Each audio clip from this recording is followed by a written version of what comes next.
Kung Fu, The Next Generation. Come on, give me more. David Darlow and Brandon Lee star as descendants of the David Carradine character from the original TV series. Oh, interesting. Absolutely. I think you're going to enjoy it. Kung Fu, The Next Generation.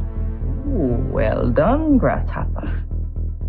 You talked a little bit about Brandon Lee and working with him on the Kung Fu, The Next Generation, which was like a made-for-TV movie, I think, that was made like after the TV show was on, and Brandon Lee was in it. I think he played Kane's son in the film. And then you talk about working with him, and then by the time Brandon got on to like Rapid Fire and The Crow, his skill level, it shot up. And I was curious. I've read that he worked with Danny Inosanto and Ted Wong a lot. And I'm just curious. I don't know anything else I'm curious what he was doing else in between all that.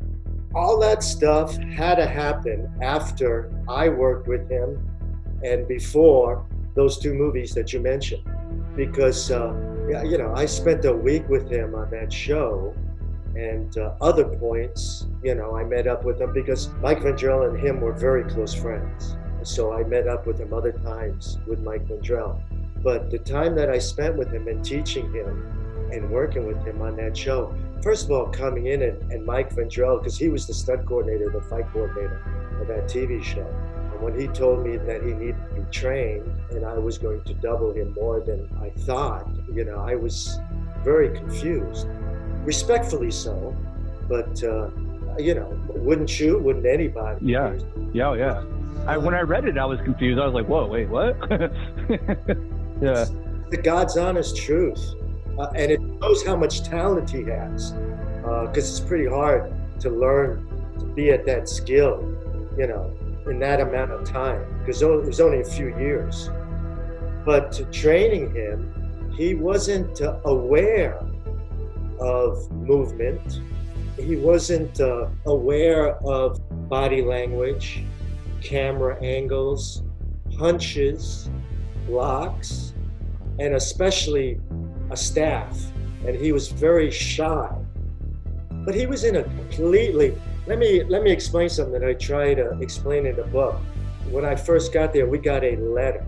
And this letter, as soon as we walked on set, this letter explained to us, everybody who walked on that set, do not have a conversation nor talk about Bruce Lee to Brendan. If you do, you will no longer be on the show. You would be asked to leave. But that's what it basically said, that you get fired off the show. He was in a completely different frame of mind because, his father just died a few years back. And he was very angry. I try to put myself in his position, in his frame of mind, and I could understand. He was very shy, introverted, very quiet. I don't think he knew how to be angry, but I could understand if somebody thought he was a very angry guy. And the reason I came up with that idea in my head was because of the letter and because of the time I had conversations with him, because I did talk to him about martial arts. And I did ask him if he does other things like mountain climbing or surfing or rappelling, because as a stunt guy, that's what you always ask an actor. But this friendship thing, because sometimes actors are very lonely. They don't have a lot of friends. The majority of the cases, and that's a fact, because a lot of people use actors to get what they want, so to have a trust of an actor, and sometimes you could see, like in the case of River Phoenix, I felt the same way about Brendan Lee. They were very similar, they were in such a shell, they didn't see the outside world. And that's what I felt Brendan was like, and that's what I felt Mr. Indiana Jones, River Phoenix, was like. Brendan Lee, imagine you're trying to get into that business too, and those are big shoes to fill, your dad. Not only did he pass away recently, but everyone's comparing you to him right out of the gate. Like, that's got to be tough. Well, that was another reason I never spoke to Brendan about Bruce, but Vendrell spoke to Brendan about Bruce a lot, and that's what he told me, what you just said. He didn't want to be in his shoes because he knew it was impossible. And he knew past sons of movie stars that try to fill shoes. And, it didn't turn out very well, whether in death or accomplishments for the other childhood actors, sons or daughters. So he was very aware of that, per Mike Vendrell. So I always understood that. But he was such a nice kid, and he absorbed so much, and he was so willing to let you do. Because on that show, I did a lot for him in that action sequence. And he was very grateful to Mike and I. This is another thing. I think he didn't enjoy martial arts until somewhere after. And that's why he was so unaware of martial arts. I think he stood away from it because of that reason, because of his father, and because he didn't want people to, mix him in with it. So I think at first he stood away from it. And this was per Mike Vendrell too, because Mike used to say he used to teach him, and Mike was kind of a philosopher and a Buddha, and he enjoyed helping people in conversation and in confusing thoughts. He was a teacher in many ways, and I think that's what Brendan liked about Mike.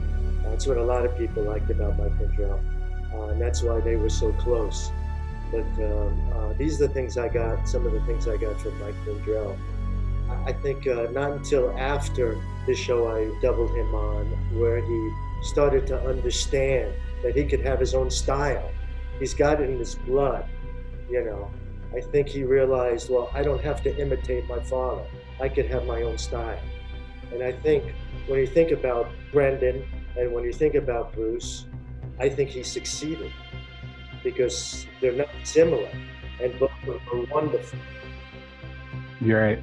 Yeah, totally agree. I've seen interviews with Brandon, and he was talking about going into martial arts schools when he was a kid, and like every kung fu school just had posters of his dad, and it just upset him. He just didn't want to deal with it for a long time, and I could totally see that. And then also he was trying to walk this balance, I think, of being like a serious dramatic actor and taking roles like that, and not wanting to be pigeonholed into like just another martial arts Bruce Lee imitation. And it wasn't until he talked with people. I read somewhere, I can't remember who it was. It was somebody that trained with his dad. It was either like, I don't know, I want to say Richard Bustillo, maybe Ted Wong, or maybe somebody like that, who really just said, hey, look, like, getting into this industry, the movie industry, the stunt industry, action industry, it's hard enough as it is, and with you being who you are, like you have such a huge foot in the door that you can, once you're in, you can make it yours. And I think he really embraced that. And you see that like in Rapid Fire, and then you see it like with films like The Crow, where it's not a martial arts movie, it's more of a comic book, dramatic, dark, whatever movie. You see he really just started to step into his own light.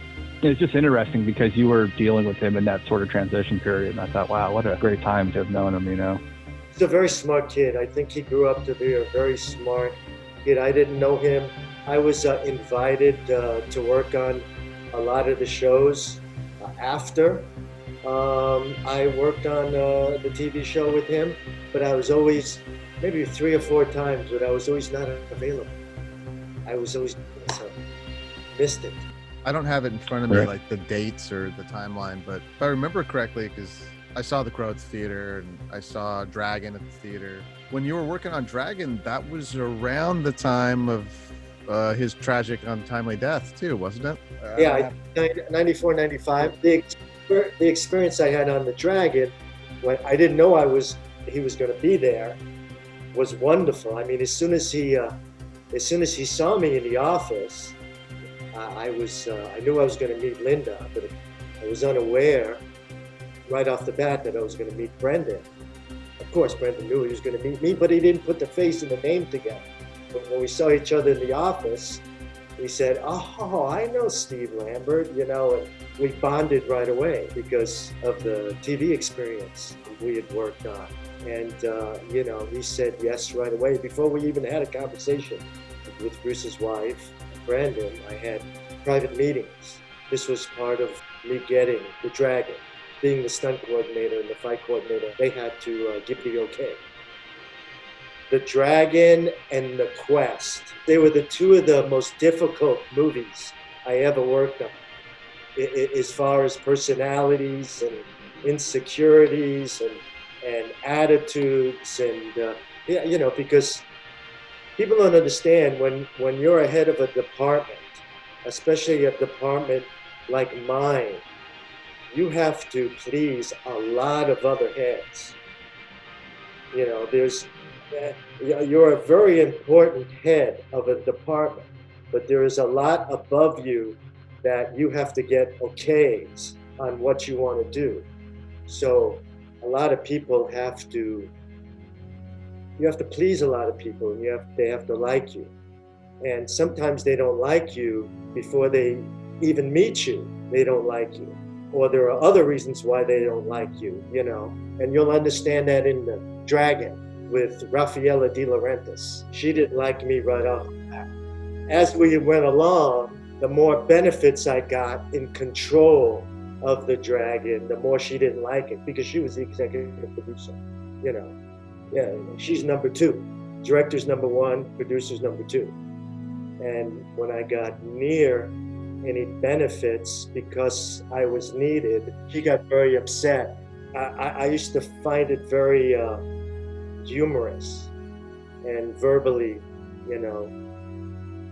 and verbally or physically do something, that most people wouldn't do to somebody like Raffaella De Laurentiis. Obviously, you had the support of the family, but were there people that were like, who is this white guy coming in doing choreographing like a movie about Bruce Lee? I mean, that had to piss people off, I would think. It's an incredible read. And the way that came about was incredible, because it was an incredible moment. I realized how big Bruce was. I knew he was, this big, but I realized at one moment that he was that big, and it's because of, I wish I can give you the look on my face when it was told to me that my job was jeopardized, because who was this little skinny Caucasian white boy, supposedly martial artist that's doing the Bruce Lee show, and I could understand where they were coming from, but to get it thrown in your face, no, there are situations where people love you more, people hate you more. You have to kiss ass sometimes. You have to play like you're enjoying something sometimes. You have to give up something. It's all politics. A stunt coordinator is like a psychiatrist when it comes to a movie and politics, because I have to have conversations with cinematographers, directors, producers, actors. Those are the main people that you have to cater to everyone's egos and on the whole production, basically. Exactly. Otherwise you won't get what you need for them. Well, I've gotten that just from reading your book. I mean, you can tell that that's what you're doing. You're trying to cater to everyone, and some people are more open to suggestion and willing to work with you, and other people have their own ideas, it seems like. Yeah. So and there are different types of stunt coordinators. I am a kind of a stunt coordinator that cares and takes things really personal, and I want the best thing for you, and I'm as stubborn as an ox. If I think it'll benefit you this much, and a lot of times, because producers or directors or cinematographers or whoever you're dealing with, actors, don't see that. They only see what's in their own mind. And, we can go all over the place with that, all kinds of emotions and personalities, and from ego to fantasy that they have in their mind that isn't just right. And as a stunt coordinator with experience, and that I tend to be, in my business, a people watcher and a learner. So not only from action, from stunts, but from directors and producers, from wardrobe to special effects to, the more the better your situation will be when you're ahead of a department, because nobody could fool you. If you need something, well, that won't work. Well, yes, it will work. It's been done here. We could use this there. Or, that's impossible to do. No, you see, if you use this lens and you bring this back, or if you set it that way, we can accomplish that. My whole life in movies, I always try to go more real in the action than imitation, meaning using CGI, using cables, wires, cranes, things like that. What I love about your work. I mean, that's what I totally love about it. It feels real. It feels tactile. It doesn't feel like there's a green screen behind somebody. It doesn't feel like somebody's on a wire. It feels like when people are connecting, they're connecting. When people are hitting the ground, they're hitting the, it feels real. It feels more real. Yeah. I always believe in my work that, you don't have to do a Matrix type thing to make somebody, ooh and ah. I think they're intelligent enough when you do something to try to impress somebody, they'll understand and not use a cable or a wire or a screen, to help you along. They'll appreciate it more once they understand it. And I've gotten that, God bless, a lot. People, I'm amazed and I'm so thankful that, a lot of people appreciate some of the films that I've done to this day, Vietnam, 1972. Colonel James Cooper has vowed to free the prisoners left behind. Everybody goes home. Captain Vin is determined to keep them. They stay here.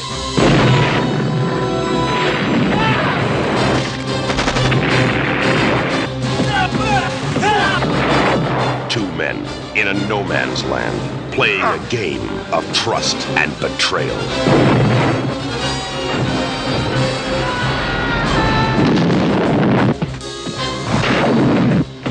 We gotta get those guys out of there, and you know it. David Carradine goes behind enemy lines, where the final stakes are American lives.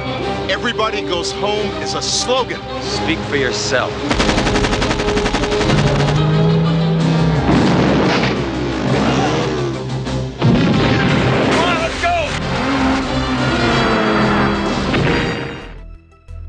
That story you tell about the POW movie where he blew that whole take and he comes over the... I don't want to ruin it for people. It's a great story, but let's just say there's one scene where he comes in and he's missing some articles of clothing. The full Carradine? Then the full Carradine. The full David. Oh, man. And believe me, before that happened, every phone call I ever got from Menachem Golan was priceless, wonderful. When I got this phone call, because it destroyed a whole week of work, all the bombs in the background. It took 3 days to put thousands of gallons of gasoline and Primacord all over a huge mountain to have it, blow. To have it set up, it just took a week, and then to go there and to have it put on your platter to do its second unit, because it was my second unit, I was the director, and to have something like that happen that was prepped for a week. And he just thought it was hilarious, just ruining the whole thing. Yeah. Nightmare. I was on the phone that night just screaming at me. Wow. Yeah, I could. No idea, and that wonderful assistant down below with the walkie-talkie, he could have told me. I had somebody down there. Maybe he thought that's what you wanted. Maybe. I don't know. When it was all over, I looked at the PA and I said, I'm talking to you on the walkie-talkie down there, What the hell? With David Carradine. You could have told me he was undressing. Why didn't you tell me? And the guy's looking at me like, I didn't know. David Carradine, the prisoner they couldn't hold, is now the soldier they can't stop.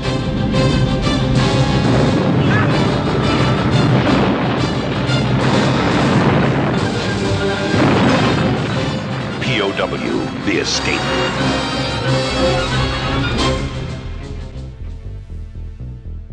Can you just tell us about how you got your nickname? Lambo, he nicknamed me. We met years before that on other TV shows I had worked with him on. And we always got along. We became friends. Again, through Mike Vendrell.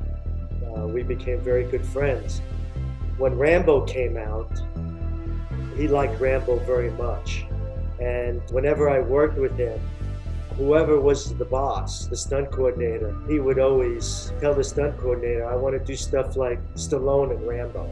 You know, he had a thing, a very quiet but loud, you know, idea in his mind. He always wanted to be like Stallone. He was very impressed with Stallone.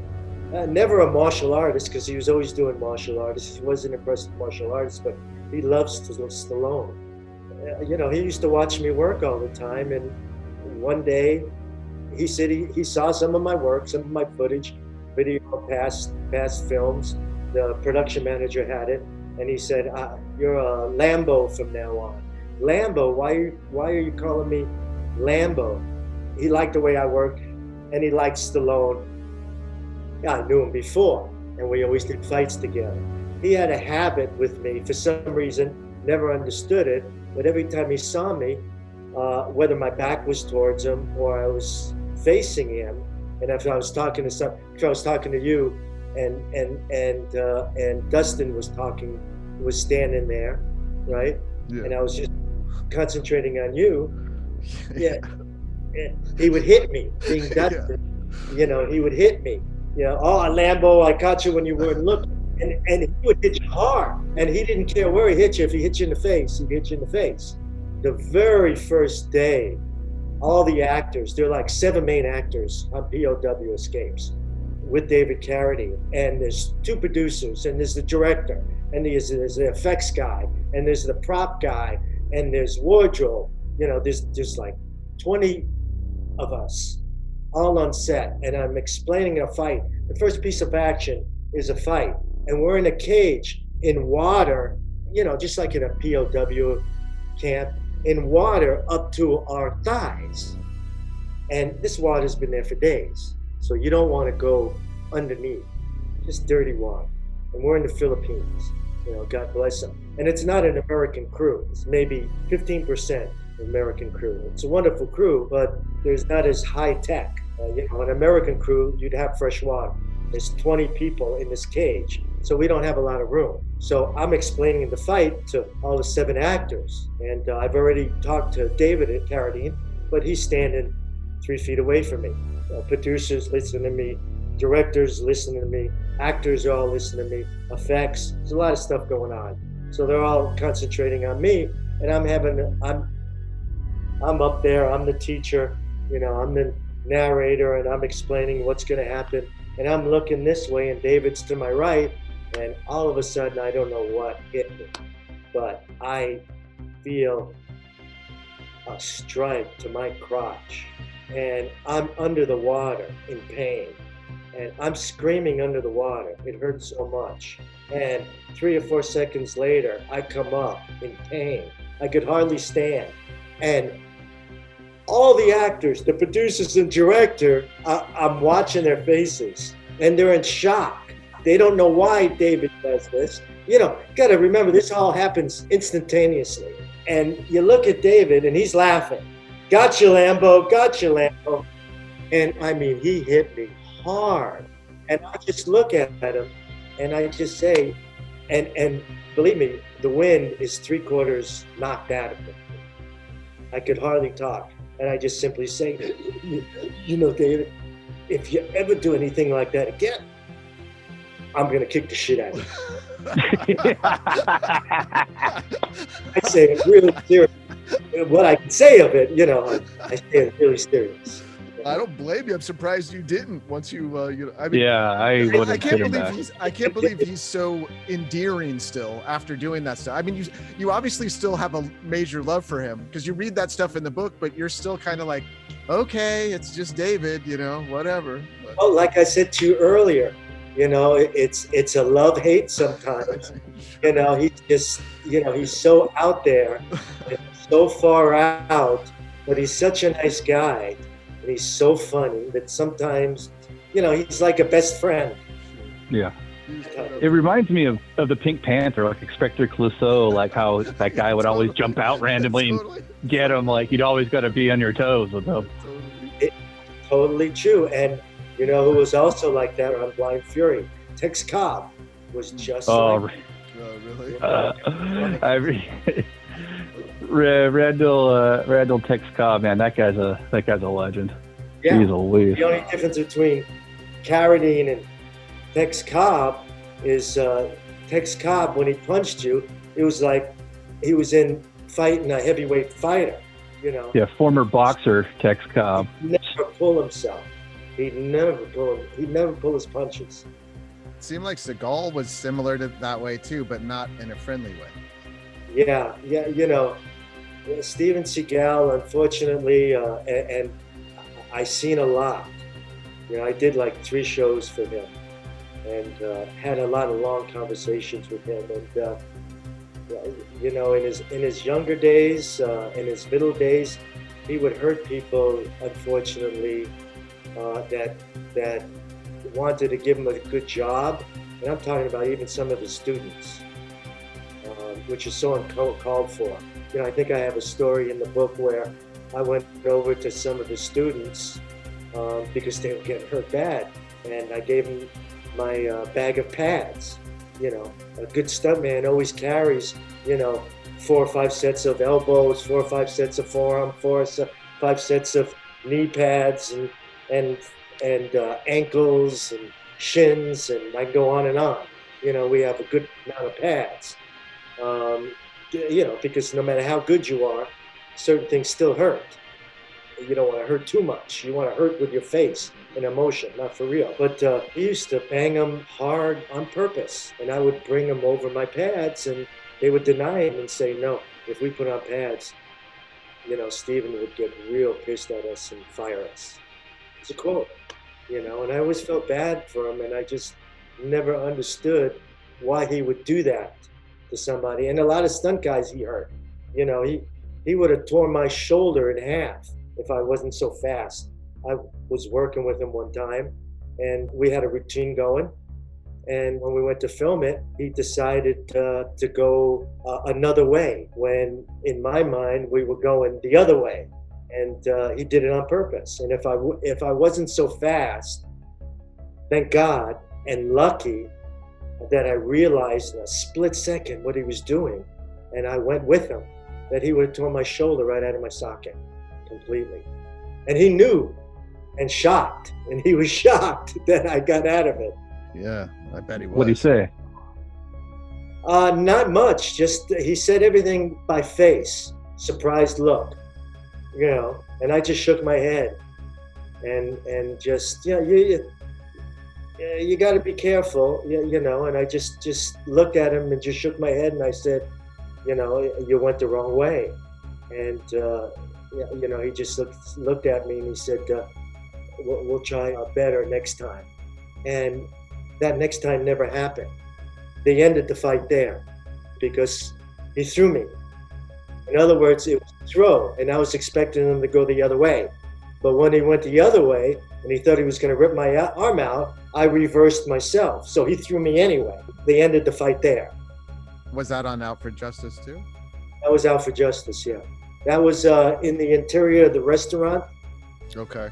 Yeah, I haven't seen that in a while. Actually, that was one of my favorite Seagal ones growing up. I love William Forsythe in that one too, as the bad guy. He's always looking for Richie. Yeah, that was probably my favorite one as far as action. I think so too. I think that's his first 4 movies. Yeah. I really enjoyed a lot, like the first 4, and I think that was probably my favorite out of all of them. Yeah, you do talk about the pool scene in that too in the book, with the pool cues and stuff, which sounded pretty crazy. With Sven, yes. That's what he would do. He would do things like that. And to break a real pool stick, this was all a surprise to everybody that he was going to get the wrong pool stick. And when that stick broke over Sven's head and Sven, you know, got up, and said, I'm sorry for your pool stick. I was looking at Sven. Oh my Yeah. god. And shout out to Sven Thorsen, who's a giant Dane, Yeah. of an Adonis man. That story you tell of Sven karate kicking that guy at the restaurant. Well, the Davi incident, yeah, that's a memorable. I put you in your place, you spoiled brat. Be warned. Be ready. Beware. Schwarzenegger got a raw deal, and now he means business. I thought I might get lucky. Now, it's your turn. Raw deal. Robert Davi's a great guy, but this is when Robert Davi first started, and he was somewhat of he's a very nice guy, but a spoiled brat. And he always tried to give you the appearance, as part of the Rat Pack. God bless, I was always in a situation with Arnold, as part of that, what I call the Rat Pack. You saw and heard and hung out a lot when you see certain situations and people's behaviors. And Davi, if he talked to you, he was completely different the way he talked around Arnold and Sven,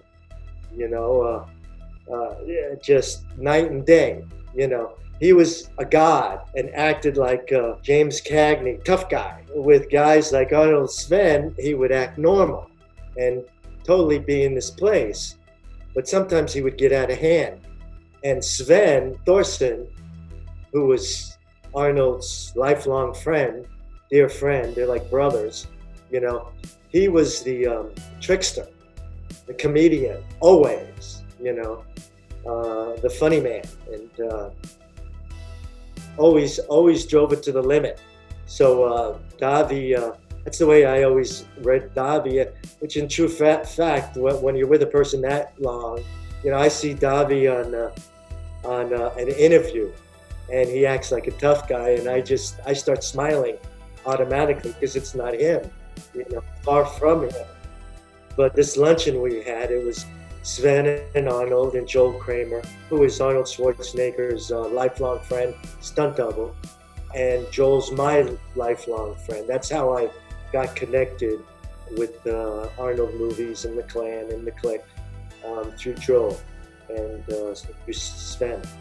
We were sitting having lunch, and Davi would get on Arnold's nerves sometimes and Sven's nerves. And in a way, in a fun way, like if you were Davi, Dustin, you would try to outdo what Arnold or what Sven said in a fun way. Well, yeah, I did this. You would tell Arnold, yeah, I did that, 2 years ago with my friend, and then Sven would look at you, you moron. Davi, you're such a moron.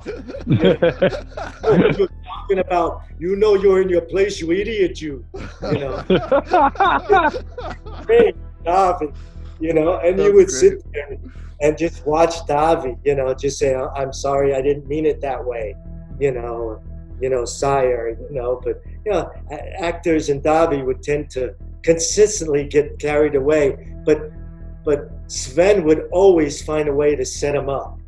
And Sven would always find a way, and Arnold, we would all do this, find a way to set all of us up. But Arnold and Sven, we always played tricks, but Arnold and Sven were always the main guys, the guys who started everything. Because when you're dealing with them, unless you're set up and there's a moment where you can't retaliate, you always wait till the next day, so you have an excuse. There would be little funny gags like I said, we were talking about. I was part of their rack pack. Whenever I probably did 10 to a dozen movies with them. Was so blessed and so lucky. We would play tennis. Arnold loved to play tennis, and I think it was Total Recall. They had a tennis court on the roof of the hotel, and it was all fenced off, before the 10 feet before the roofs, and it was huge. It was just, and we played 2-3 times a week, tennis. And Arnold would just, in the evenings, after rap, we would go take a shower, relax for an hour or so, and meet about 8-9 o'clock and play tennis. And Arnold would have a whole tables full of all kinds of food for us to eat every time we went. It was wonderful, a buffet of stuff from the hotel, you know, hors d'oeuvres, every time we played tennis. So we would eat, we would literally spend 2, 3, 4 hours up on that roof playing tennis once, twice, 2, 3 times a week. It was just wonderful. A constant gimmicks and games and fun things and nice things. It's like Arnold always liked to appear either first or last. So whenever I walked up there, if Sven or Joel wasn't up there, we would have to wait till everybody got up there before we talked to each other, you know, before we did things together, before we ate. If I would go up there with Arnold, he would stay at one end, I would stay at the other end. And if I would walk up to him, Steve, you moron, you know the rules. Nobody talks to each other, you know, that's okay, you idiot. You stay in that corner. By the way, the shorts you're wearing, they look like they're from the 1970s, you moron. I like to wear those shorts. Oh, man. Just ribbing each other playfully, constantly. Yeah. That's great. I'd never forget, Arnold came up there one day with a box of cigars. You know, he goes, I have a present for you guys. He'd open up the box, and the box was huge. It was like a shoebox, and he had it in cigars. And he opened it up, so it was long. It was elongated. So he opened it up, and he took out a cigar for Sven, and it was like, yeah, you know, it was like as long as the shoebox, abnormal, yeah. You know, it was really long. And Sven, oh, Arnold, thank you very much. And it was just a huge, long cigar. And we're going to get the same cigar maybe, you know. Then he got another cigar for Joel Kramer. And, you know, it was almost like he was going per size of the person, you know. He got cigar, and it was just, it was half of what he gave Sven, you know, half a cigar, but it was still huge, you know, and he gave it to Joel, and I looked at him, and he goes, oh, it's not as big as Sven's, but it's big, you know. Now I'm going to get my big cigar, you know. Then he reaches in the box and takes out his cigar, you know, and he holds his finger up. This tall, you see the cigar? You see the cigar that I'm up, you know? Yeah. And it's no longer than my finger, you know. Because you're the baby of the group. You get this special cigar, a baby's cigar speed, you know. Ben and Joel would just be cracking up, you know. That's so great. You know, like the next day, you know, you spoke about, you know, those kind of jokes. The next day I would be on the set, you know, and everybody, you know, had to have the cigar in his mouth, you know. That would be a rule. You know, and you'd see Sven, you'd see Joel. I'm not going to put the baby cigar in my mouth.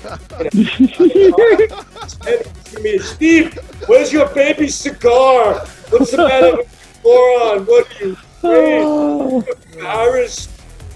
Where's the cigar? Total excitement. I lost him. There! Fasten your seatbelt. Total adventure. You got into trouble! Now you've done it! Total experience. Get ready for the big surprise. You wouldn't hurt me. After all, we're married. Total Schwarzenegger. Consider that a divorce. Total Recall.